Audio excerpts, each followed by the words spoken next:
Now, delirium, one of the ways you know it's delirium and not Alzheimer's is because Alzheimer's disease is a slow, gradual thing. It slowly, gradually gets worse over the years, okay?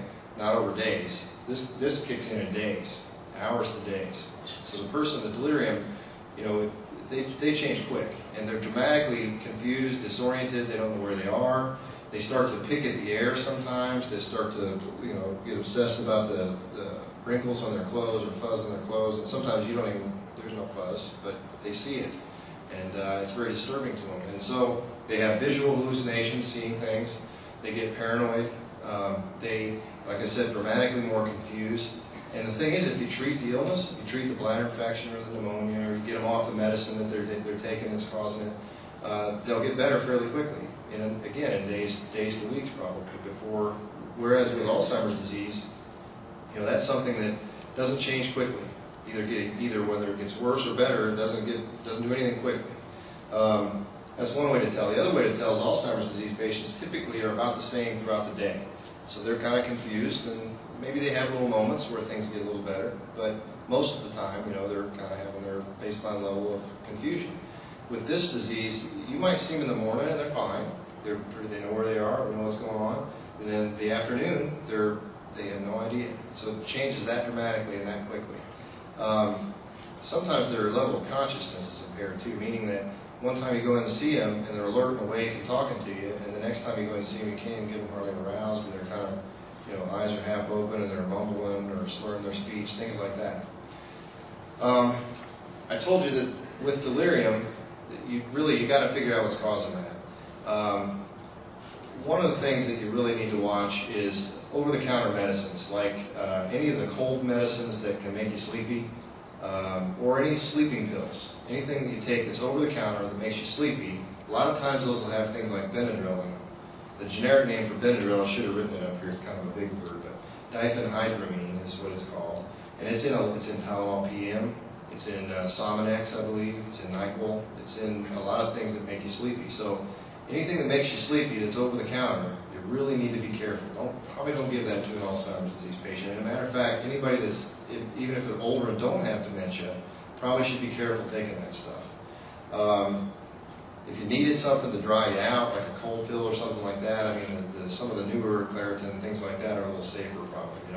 They may still some risk of this, but not near like Benadryl and some of the other ones.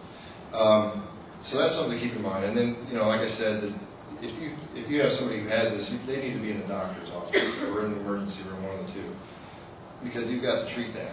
You got to figure out what's causing it and treat it, and then it reverses, and then they should come back to where they were in their level of confusion as part of their Alzheimer's disease. Incidentally, you don't have to have Alzheimer's to get that. Anybody can get that. It's just a matter of how much you block down this chemical in your brain. So you have a bad head injury, or you take enough Benadryl. If they could say, you know, I took an overdose of Benadryl for some reason, trying to get to sleep, I don't know. I might be pretty loopy, and I might not be able to think very straight. I'll give you an example. I don't know if anybody ever been on a cruise before. Anybody take those little patches you put behind your ear that keeps you from being sick? Anybody ever done that?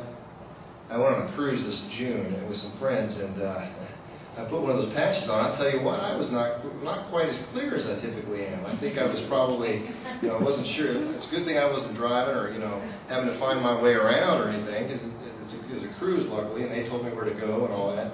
But other than that, I mean, I was a little confused.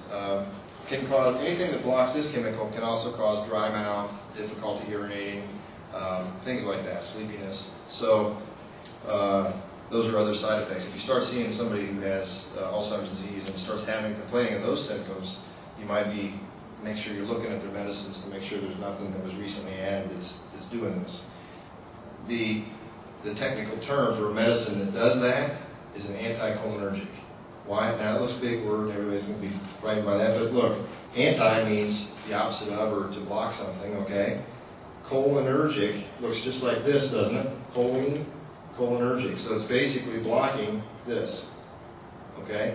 So you could impress your pharmacist or your doctor, and the next time he wants to give your family member who has Alzheimer's disease some medicine for sleep or whatever, you could say, "Doctor, does it have anticholinergic properties?" And he'll probably, his jaw will hit the floor, you know. whoa, I'm not sure, let me look that up. You know, so it's something to know about for sure if you have anybody that you know that has Alzheimer's disease. There are some other things that you should probably be aware of that, you know, when let's say for instance you think you have a loved one who might have Alzheimer's disease and you're taking them to the doctor, one of the things the doctor's going to, one are the things that the doctor needs to look at or needs to think about that could present like Alzheimer's disease but might not be Alzheimer's. You remember last time we talked about depression, and I talked about having a patient who looked like he had Alzheimer's disease, but he was depressed, severely depressed. And actually this case we gave ECT, and he came out of it and does not have Alzheimer's disease. As a matter of fact, memory was totally normal after the treatment of the depression. So depression can cause something that looks like Alzheimer's disease. The tough part is that a lot of times that's the first sign you see of Alzheimer's disease. Somebody will get very depressed, and then later on, maybe a year later, maybe longer, but they end up having Alzheimer's disease at some point. Probably again because there's some damage going on in the brain, but it's unbeknownst to anyone. We can't tell that. There's no way to tell that. So the depression definitely needs to be treated either way. If you treat the depression and it's fully treated, and the person still has memory problems, then it's likely you had both depression and dementia and Alzheimer's disease. There are some medical problems too that folks need to be aware of, and the doctor needs to be looking for when he is taking care of somebody who may have Alzheimer's disease and trying to figure that out. Low thyroid. I know we talked last time about that with depression, and it also can cause something that looks like dementia, like Alzheimer's disease. So it's a simple blood test. Basically, the doctor checks the blood test, and if it's low, if the blood test looks a certain way, he can tell if the thyroid is low. And if it is, then you need to treat that.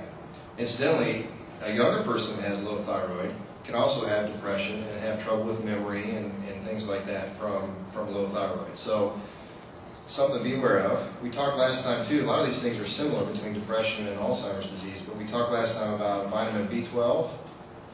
If you don't have enough vitamin B12 in your system, and a lot of older people don't because you have to be able to absorb it in your gut, and there's a certain way that happens. Older people sometimes lose that mechanism by which you absorb it. If you lose that, or if you just don't have a very good diet, you don't get B12 in your diet, you can check a blood test and see if your vitamin B12 is adequate. If it's not in the normal range, or if it's in the low normal range, all you have to do is take vitamin B12. Then you repeat the blood test and check it. If it looks normal, then it's not an issue with your gut, it's just a diet thing. If there's something wrong in the gut, you won't be able to absorb it by mouth, and you might have to get a shot every month. But still, it's a pretty easy thing to do. And again, you want to treat anything that can potentially help the memory, right? You don't want, if somebody's already having some Alzheimer's or some problem with the memory, anything you can do to revert to treat it. If it's low thyroid, if it's B12, if it's depression, those things are all treatable, easily treatable. So you gotta find those things out. Another thing that throws the older folks, I think, little old lady comes in and sees me, and I say, Mrs. Smith, I know we're concerned about your memory, and we think maybe you might have Alzheimer's disease. Well, one of the tests I need to do on you is I need to check for syphilis. And again, jaw hits the floor. Me? I would never know. The issue though is that and this has happened in real life, that folks have maybe had a spouse who had an affair early in life, but what happens is with syphilis, you can get it sexually transmitted, like that's how you guys all know about it, but you can get sexually transmitted syphilis, and then it doesn't get fully treated, or you never knew you had it and didn't get treatment.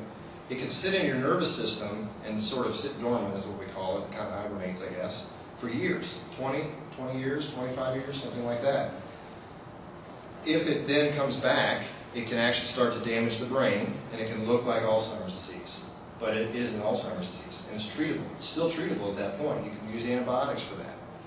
So what you do is you do a blood test, and you look for this evidence of syphilis in the blood. It's basically antibodies to the syphilis. If that's positive, you have two choices. One, just treat with antibiotics. Usually penicillin is what they use for that still, believe it or not. And you can either do that, which is usually easier, or you can do a spinal tap and check for evidence of the syphilis in the brain. If it's in the brain, then of course you have to treat, and you need to treat until it's negative. So that's something else that's kind of reversible, that if you treat it, it It may not give you a lot of function back. If you've already lost nerve cells from it, they probably won't come back, but at least you'll stop it. You'll maybe stop it in its tracks instead of it getting worse.